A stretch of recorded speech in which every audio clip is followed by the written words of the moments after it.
So I want to start with a story.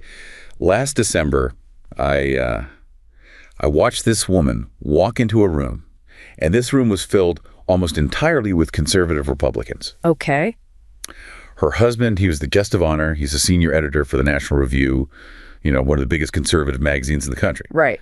But she is a staunch liberal. Wow. So she's walking into the lion's den, so to speak. Completely. Right. And as she's moving through the crowd, a guest corners her.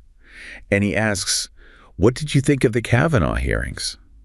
And his voice, you could just hear the challenge in it. Oh, no. The question everyone dreads. Exactly. And before she can even answer, he just doubles down. He says, I really didn't believe her. Oof. And in that moment, it felt like the whole room just went quiet. You could almost see the fuse burning. Mm-hmm. And for most of us, right, this is the nightmare scenario. Absolutely. It's that moment where you either bite your tongue until it bleeds, or you launch a full-scale ideological war right there next to the appetizers. And neither of those options feels good. Not at all. But she didn't flinch. She didn't launch a counterattack. She didn't try to win the holiday party. She acknowledged his comment respectfully and moved on. A bizarrely rare skill. A bizarrely rare skill in modern America. Right. We've gotten to a point where politics has, it's effectively replaced religion as our main source of identity. The data absolutely backs that up. It does. In 1980, something like 20% of couples were politically mixed. Today, that number has just plummeted. It's down to 9%, and it's still falling. That is a staggering drop. It is. We're so insulated in our own bubbles that we don't even know how to date people who disagree with us anymore, let alone, share a turkey with them. And the stress is real. I mean, the numbers on that are just as stark. 2/3 of American adults now say they feel significant stress just thinking about the state of the nation. And that stress is leaking onto our dinner tables like a slow-motion wreck. So the question is, how does she do it? The woman at the party. How does a woman married to her political polar opposite for 38 years find peace? And how do you navigate a gathering when the person across from you thinks your worldview isn't just wrong, but dangerous? Well, the secret isn't finding some magical middle ground. It's not about crafting the perfect argument. It starts with a realization that is probably the hardest pill for any of us to swallow. Which is? You are never, ever going to change their mind. And that right there, that's the core of it, isn't it? That's the hardest part for people to accept. Okay, so let's unpack this. Our mission today is a deep dive into exactly that. How did politics go from being, a set of policy positions to our core identity? And what does the research show about this rise in hostility? Social scientists have a term for it, affective polarization. Right. And crucially, we're going to detail the proven evidence-based psychological strategies you can actually use, right now to manage this conflict and sustain the relationships with people you love. Even if they view your politics, and maybe by extension your character, as fundamentally wrong. Exactly. We're going to use sociological evidence, behavioral data, and some clinical psychological tools to build a real-world toolkit for this, for finding some harmony in these divided relationships. To start, I think we have to establish why this is so much harder than it used to be. Okay. For decades, when academics talked about a polarized electorate, they were really focused on what's called ideological polarization. Which is just the distance between the parties on issues, right? Do Republicans want lower taxes and Democrats want higher taxes, that kind of thing. Precisely. How far apart are they on healthcare reform, on foreign policy? But that isn't the engine of the conflict we see today. The real story, the big shift, is to affective polarization. Okay, so if ideological is the what policies you support, then affective is the how we feel about the people on the other side. Exactly. It's the emotional separation, not the intellectual one. Affective polarization is defined by the strong emotional disliking, distrusting, and, harboring active hostility toward the opposition group. It's pure group animosity. So it's not just about disagreeing on the marginal tax rate anymore. No, it's about believing the people on the other side are fundamentally bad, that they're immoral or even dangerous. And when we look at the data, especially since the turn of the century, the evidence for this shift is just overwhelming. So tell us about that evidence. How do researchers actually measure something as, squishy as hostility? The main tool for this, the one they've used for decades, is something called the feeling thermometer. A feeling thermometer. Yeah, it's part of the American National Election Studies, or ANES. They ask people to rate different groups, including political parties, on a scale from 0 to 100. Okay, so 100 is you feel very warm, very positive. Right. And 0 means you feel very cold, negative, hostile. 50 is just total indifference. So what did that thermometer look like, say, 30 years ago, before this big shift? Well, for many, many decades, the pattern was really stable. It was predictable. Both Democrats and Republicans had strong, positive feelings toward their own party, the in-group. That makes sense. Those ratings were usually in the 70s. And that part, the strong in-group positivity, that hasn't changed. So we still love our own team. We do. What's changed dramatically is the feeling toward the out party. In the late 1980s, the average out-party thermometer rating was in mid-40s. Mid-40s, so just below neutral. A little cool, maybe? A mild coolness, exactly. Maybe a slight skepticism, but certainly not active hate. It's a world away from where we are now. So it was basically a moderate level of indifference, maybe a bit of disapproval. But that indifference, it seems like that has completely vanished. It has. I mean, the data is just dramatic. It shows this collapse of goodwill. By the 2012 and 2016 election cycles, those average out-party ratings had just plummeted down to around 31. 31. That is a huge drop. That's getting pretty cold. It's very cold. But the most significant sociological marker isn't actually the average, it's the mode. The mode being the single most common answer people gave. Correct. The number that most people chose. Back in the 2004 and 2008 elections, the mode rating for the opposing party was 50. Indifference. Total indifference. Most Americans, if they weren't, strong partisans, they just didn't really care. They didn't love the other side, but they didn't hate them. Okay, so what happened by 2012? By 2012, and this persists right through 2016, that most frequent rating was 0. 0. 0. The mode had shifted from indifference to intense active negativity. This signals a really fundamental change in the psychological relationship between the average American and the opposing party. Moving from I don't really care about them to I actively despise them is a massive psychological journey for a country to take. It is. Now, I know a natural critique from an academic standpoint might be, well, are people just saying what they think they should say? Is this just cheap talk? Just cheerleading for their team in a survey, but not a belief they really hold. That's a crucial methodological question, and researchers have actively tested for it. They ran what are called robustness tests. How does that work? In one study, they tried to incentivize accuracy. They offered survey respondents a small financial reward, I think it was $10, to answer political questions accurately.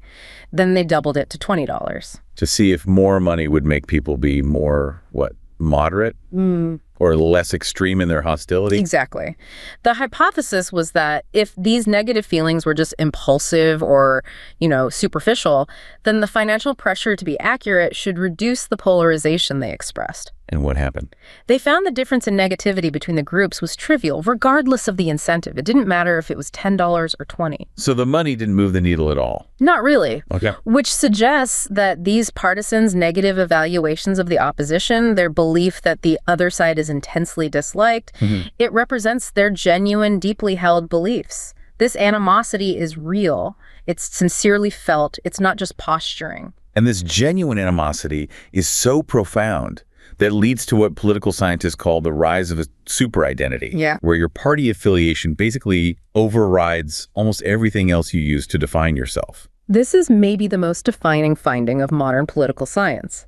Partisan identity is now, you could argue, the most salient social cleavage in American society. It's the dominant one. And how do they measure that? How do you compare political identity to, say, religious or ethnic identity? You do it by comparing the negative feelings. You look at the hostility directed toward the opposing political party, and you compare it with negative feelings directed toward groups defined by other classic social lines: ethnicity, religion, gender. And the political line was steeper? Significantly steeper. If we look at the 2016 ANES data again, the feeling thermometer ratings for marginalized groups like Muslims or atheists were consistently not nearly as negative as the ratings partisans gave to the opposition party. That is a truly sobering thought, that the identity we choose, or at least the one we subscribe to politically, brings out more hostility than identities people are born with or that are tied to deeply held faith. It is, and there are, two main reasons for that. What are they? First, social norms have evolved. Prejudice toward ethnic or religious groups has become socially taboo. People know they shouldn't openly express hostility toward someone based on their race. Right. It's become unacceptable in public discourse. But imputing undesirable traits and behaviors to the other party, saying they're lazy, immoral, unpatriotic, that remains perfectly acceptable. It's even encouraged in some circles. It's the last acceptable form of widespread public prejudice. In a way, yes. And the data shows this prejudice isn't just conscious, it lives in the deepest parts of our minds. This is where you get into the implicit bias research. Correct. To bypass our conscious filters, researchers use the Implicit Association Test, the IAT. Which measures how fast our brain makes connections between concepts. Exactly. It works by having you quickly categorize words like Democrat or Republican with attributes like good or bad. The speed and the errors you make reveal your subconscious bias. So what did the test reveal about political animosity? The results were startling. Researchers found that negative associations with opposing partisans were faster and more automatic than the negative associations based on race. Wow. Wait, say that again? The gut-level animosity toward the political opposition registers more quickly in the subconscious mind than racial bias does. That is just... It fundamentally shifts how we have to think about the hierarchy of prejudice in the U.S. today. It means that rational discussion is often preempted by this hardwired subconscious rejection of the other person. It does. It primes us to reject them before they even speak. It suggests the partisan animosity is incredibly substantial. It really does dominate other forms of outgroup prejudice. And this isn't just a U.S. phenomenon, is it? No. In other deeply fractured societies, researchers found the impact of party affiliation on just basic interpersonal trust exceeded the effects of, say, linguistic or ethnic identity. This intensity is directly tied to the concept of social sorting. Social sorting. Okay, let's unpack that with that classic psychological framework. The robber's cave experiment feels like the perfect metaphor for how we manufacture this kind of hostility. It's chillingly relevant. So in 1954, researchers took 22 fifth-grade boys. They were all incredibly homogenous. Right. All similar backgrounds, all white, all Protestant, all strangers to each other.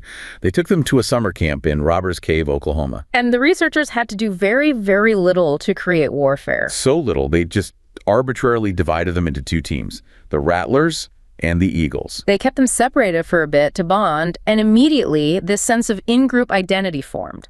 Then the conflict phase began. They introduced them for competition, tug-of-war, baseball, things like that. And the insults started instantly. Instantly. Dirty shirt, pigs, cheaters. Within days, it escalated to flag burning, cabin raids, even gathering weapons, like socks filled with rocks. They had to physically intervene to prevent serious injury. They did. But the most critical takeaway, especially for our modern political landscape, is how the conflict completely distorted their objective reality. This is the bean counting part of the experiment. Yes. They were shown the same jar of beans and asked to estimate how many each team had collected. Okay. Every single boy estimated a significantly greater number of beans for their own team, the in-group, than for the kids on the other team. Even though they were looking at the exact same jar. The exact same jar. Isolation plus competition breeds conflict and profound objective bias. They literally could not see reality clearly when it concerned the outgroup. Now compare that to modern America.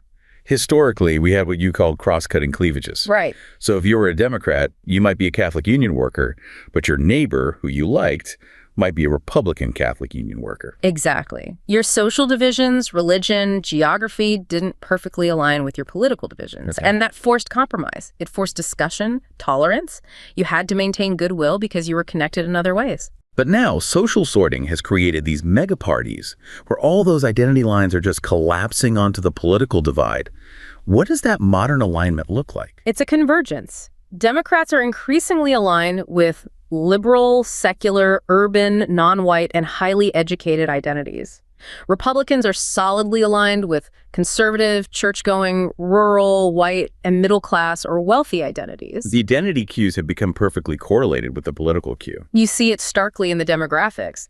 By 2012, Republicans were 30 percentage points more white than Democrats, and Democrats were 21 points more black than Republicans. These divisions are running deeper now than they have in over half a century. And when your party isn't just a political platform anymore, but it's also your race, your religion, your geography, your core values. Your political identity becomes powerfully reinforced. Losing an election doesn't just feel like a policy defeat. It feels like an existential cultural defeat for your entire way of life. It's zero-sum. It creates a zero-sum political worldview, which increases isolation and hostility. Fewer people have those necessary cross-cutting social ties, and that takes us directly to the behavioral consequences. It's one thing to see these numbers in a survey, but it's another to see how it hits us at home. Literally where we live. Yeah. We started with that jarring statistic, right? The number of politically mixed couples plummeting from 20% down to just 9%. That's not an accident. It's a quantifiable behavioral consequence. Our dating life... Intense. It is. Longitudinal study shows spousal partisan agreement went from 73% in the mid-60s to 82% by 2015. But the really telling number is for recently married couples. People getting married today versus decades ago. Right. For couples recently married in 1973, spousal partisan agreement was 54.3%, just over half. Okay. By 2014, that figure had rocketed up to 73.9%. That's a massive strengthening of homogeneity. It shows that partisanship is now a core filter for who we choose to bond with in our most intimate relationship. It's acting as a character screen. If you believe the other side is immoral or dangerous, you are not going to marry them. And the online dating data confirms this. It does. I saw that study. Researchers found that matching based on political party increases the likelihood of a couple even exchanging messages by 10%. And to give that context, they compared it to matching based on socioeconomic status using education level. Matching on education increased messaging by 11%. Wait, so partisanship is now essentially as relevant as education level in determining whether you will even start a romantic conversation. Absolutely. Political belief is as powerful a selection criterion as traditional status indicators. It's a core component of relational chemistry now. And this isolation isn't just romantic. It's our friendships, too. Social distance metrics across the board are compelling. National surveys show that almost two-thirds of Democrats, 64%, and a clear majority of Republicans, 55%, say they have just a few or zero close friends in the opposing party. That is the robber's cave model made real. We are sorting ourselves into these isolated camps where we rarely encounter people we genuinely like who hold different political views. And without those ties, the outgroup stays an abstraction. They're just caricatures and villains, not human beings. And this collapse of the social fabric, it means these biases spill out of the purely political sphere. We see it really clearly in things like health outcomes. This is where the data becomes truly counterintuitive. It's not just about current events, but long-standing issues like public health compliance and how they flip based purely on which party is in power. Give us the timeline on that. Okay, so in 2003, George W. Bush, a Republican, is president. At that time, Democrats were measurably more wary of the smallpox vaccine's safety than Republicans were. So distrust of a Republican administration led to lower compliance among Democrats. And then what happened? The pendulum swung completely. During the Obama administration, first in 2009 with H1N1 and later in 2015 with MMR vaccines, Republicans became substantially less convinced that government-backed vaccines were safe. The partisan differences just flipped. They flipped, mediated by this intense mistrust of the government agencies associated with the party in power. It's phenomenal. The partisan mistrust is literally driving measurable, real-world health outcomes. It's not about the science, it's about the affiliation of the messenger. We even see it in local trends, right? We do. Between 2001 and 2008, personal belief exemptions for childhood vaccinations grew fastest in heavily Democratic school districts. After 2008, when the switch happened, that growth concentrated in Republican school districts. The core issue is the partisan alignment of the distrust itself. And even professionals, like doctors, they are immune to this. They're not. Research shows partisan biases in how physicians behave. They're uniform on apolitical medical topics, but they advise patients differently on highly politicized issues like abortion. And it even affects whether people sign up for programs like the ACA.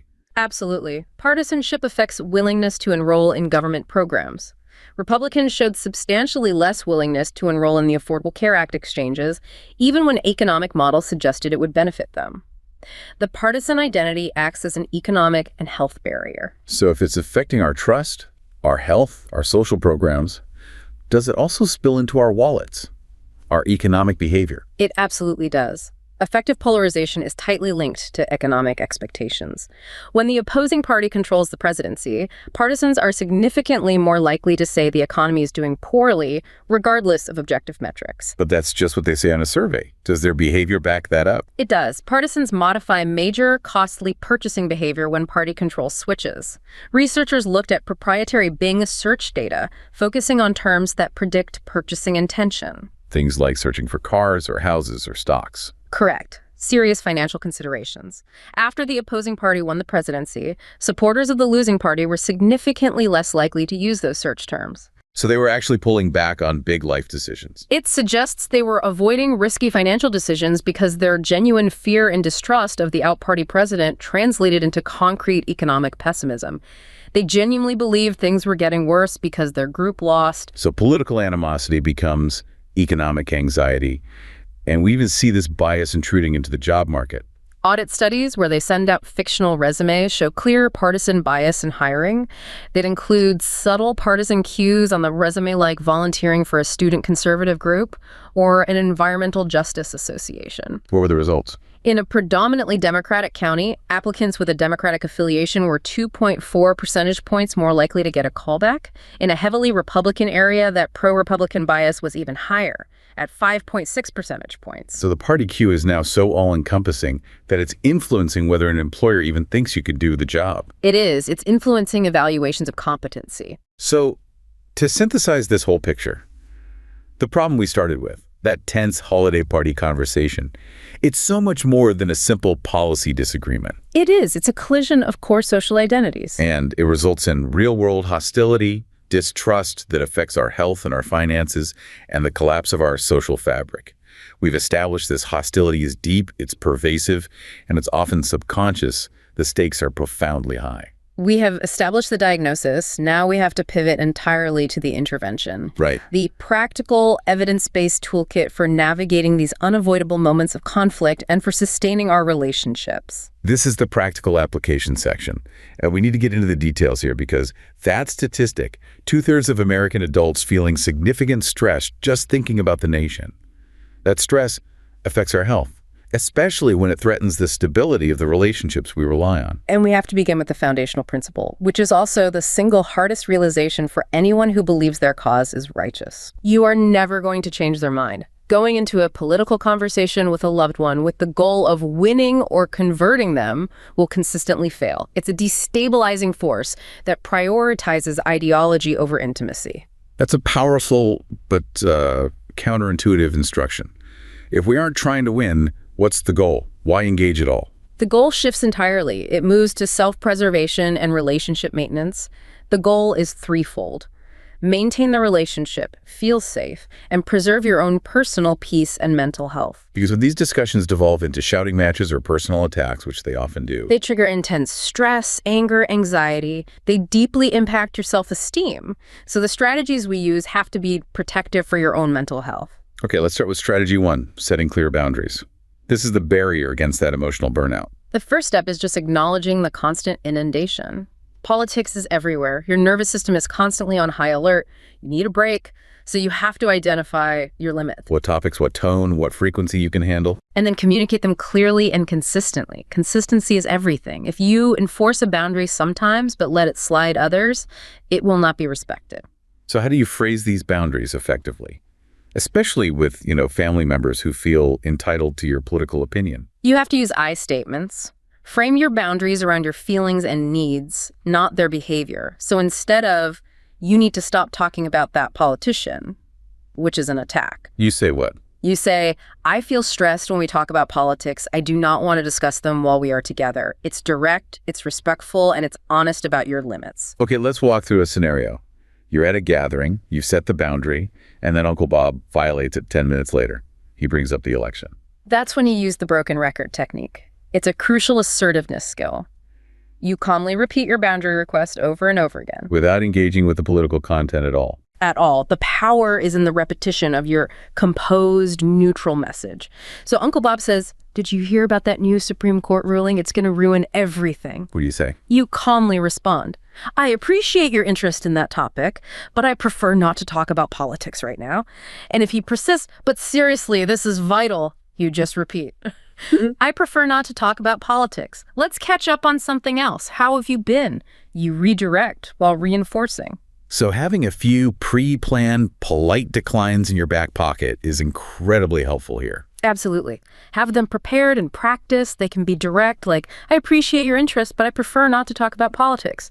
Or you can suggest alternatives. We have different views, but we both love hiking. Let's plan our next trip. You can also acknowledge and postpone. I understand this is important to you, but can we save it for another time? I'm here to enjoy the day with you. Exactly. And we have to emphasize the final critical safety boundary. If a conversation becomes too heated, if it descends into shouting or disrespect, or feels in any way physically or emotionally unsafe, you have the absolute right to walk away. You can hang up the phone. You can leave the room. Protecting your own health is paramount. Okay, so that covers the basics of assertive boundary setting. Now, for the advanced course, this deals with emotional self-regulation, using principles from dialectical behavior therapy, or DBT. This is essential because the highly charged nature of affective polarization pulls us immediately into these difficult emotions.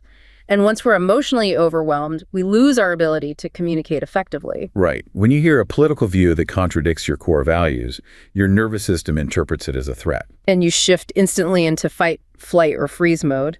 DBT helps us regulate that response. And the foundational concept of DBT here is dialectics. The idea that two things that seem opposite can both be true at the same time. This is a life raft in the sea of modern black and white thinking. Polarized thinking is all or nothing.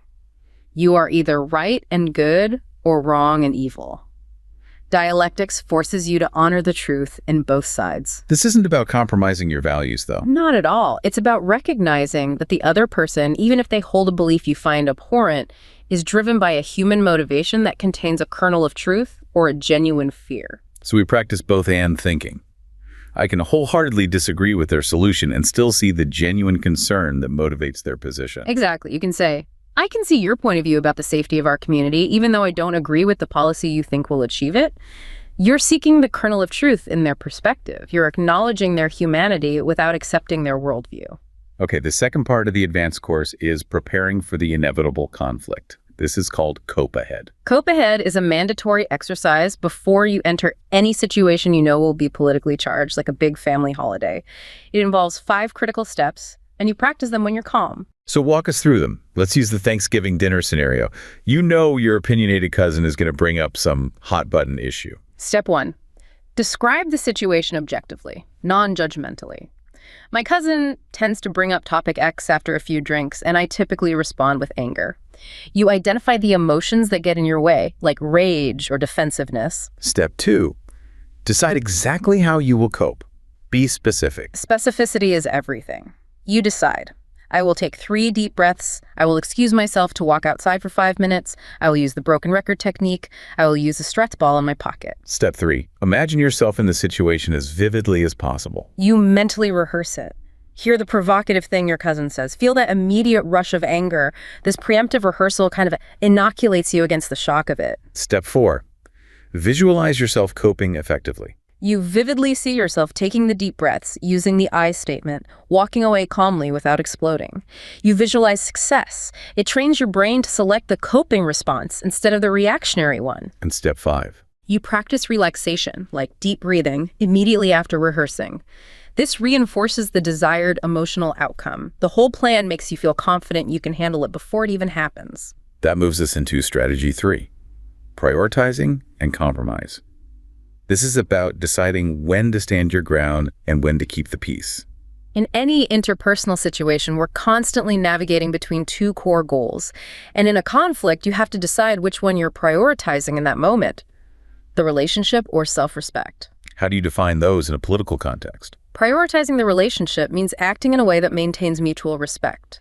You ask yourself, what can I do right now to keep this person in my life and maintain harmony? And prioritizing self-respect. That means acting in a way that respects your own values. Speaking up against an injustice or firmly defending a boundary. You ask, how do I want to feel about myself when I leave this interaction? Did I betray my own values? You get to choose which one to prioritize. That choice requires a lot of self-awareness. And when you do decide to engage, especially in a long-term relationship like a marriage, you need structured tools. The Gottman approach has this exercise, but it has to be done in peacetime. Absolutely. When you're in the heat of conflict, you're in crisis. What you want is safety and validation. Compromise can only happen when both people feel safe and respected first. The goal isn't total agreement. Right. Everyone gains something and everyone loses something. But the critical result is feeling understood, respected, and honored in your deepest personal dreams and values. And the specific exercise for this is drawing two ovals. That's right. One oval inside the other, like a target. The inside oval is your inflexible area. These are your non-negotiable core needs and values, the things you absolutely cannot compromise on. And the outside oval is your flexible area. The ideas, needs, and values you feel you can move on, discuss, or compromise on. Let's create a concrete political example. Say you're in a marriage and your spouse is intensely against any spending on climate change initiatives, which is a high value for you. Okay. For the partner who prioritizes climate action, their inflexible area might be, I need to know we are not actively harming the environment for future generations. Their flexible area might be, I can compromise on the exact mechanism for how funds are allocated. And for the fiscally conservative spouse. Their inflexible area might be, I need to know we are not sinking into insurmountable national debt. Their flexible area might be, I am willing to accept some investment in new technologies, provided it's cost neutral in the long run and driven by private industry. So by defining these areas, the discussion shifts from arguing about policy X to the underlying values, sustainability versus fiscal responsibility. Exactly. You discuss questions like, can you help me understand why your inflexible need is so important to you? What's your personal history around this fear? The goal is to define your core needs and be willing to accept influence from the other side. Finally, strategy 4, communication skills. Connect before you correct. This is about never losing sight of the human being across from you. First, avoid the high-risk behaviors. Don't drink, don't shout, and never ever start by saying, how can you possibly think such a thing? You've already lost the person because you've activated their fight-or-flight response. Instead, you prioritize the human element with radical curiosity. Use genuine curiosity. Ask open-ended questions like, tell me your thinking on this, or I'm interested in how you came to believe X. Was there a specific story that shaped that belief? Listen for the personal story behind the political belief. That's the crucial step, isn't it? Everyone's politics are tied to a personal history, a financial hardship, a moment of concern for their kids. When you hear that story, you see the person, not just the position. For example, someone passionate about strict border security might be driven by a terrifying personal experience with crime, not some abstract policy. So you listen for the fear behind the position. That allows you to connect on the shared human value of safety, even if you still disagree on the policy. And this circles back to using I statements. It lowers the temperature by focusing on perspective, not universal truth. So instead of, the facts show this policy will fail, You share your perspective. This is how I see the evidence impacting our community. Or, I'm concerned that if we move forward with X, the consequence will be Y. You're inviting dialogue, not issuing a verdict. Even in the deepest disagreement, we can always look for common ground, not in policy, but in those shared fundamental values. Yes. You might disagree on immigration, but you might both care deeply about fairness, safety, or the welfare of children. Acknowledge that shared underlying value. It builds trust. Just saying, I hear you that you are deeply concerned about fairness is so much more effective. And finally, because we're all human, and this is a powerful force, what happens if, despite all these skills, a blow-up still happens? Apologize immediately. Do not withdraw or unfriend or break engagements. An immediate apology, I'm sorry I spoke out of turn, I raised my voice, is critical. It reinforces that the relationship is bigger than the disagreement. You repair the moment, even if you can't resolve the issue. There's a really powerful anecdote that reinforces this separation of political opinion from eternal values. It's called the chemotherapy test. The test asks this. When you face a genuine non-political crisis, a serious illness, a job loss, a personal catastrophe, who shows up for you? Who brings the food? Who watches your kids? Who sits by your side during the terrifying medical appointment? And the answer is almost always independent of political affiliation. Exactly. Right. When you are truly vulnerable, you do not ask for the party registration of the person standing by your side. The people who care for you, who show up, who offer practical, non-judgmental support, those are the values that are eternal. Political differences just fall away in the face of a genuine existential crisis. That test reveals what's truly superior to affective polarization. So if we connect all this back to the bigger picture, the entire challenge we're facing isn't a failure of policy debate. It's a direct consequence of political identity merging almost entirely with social identity. This has made every disagreement feel like a moral, existential threat. Disagreements feel personal because, in a deeply sorted society, they are perceived as personal attacks on our group and our character. So the path forward isn't about finding some magical middle ground where we all agree. It's about cultivating political tolerance and emotional resilience. We can't control what someone else believes, but we can absolutely control how we show up in those conversations. We can choose to regulate our own nervous system and prioritize the humanity of the connection. And learning to stay regulated in the face of that profound difference, it strengthens your own personal integrity. It does.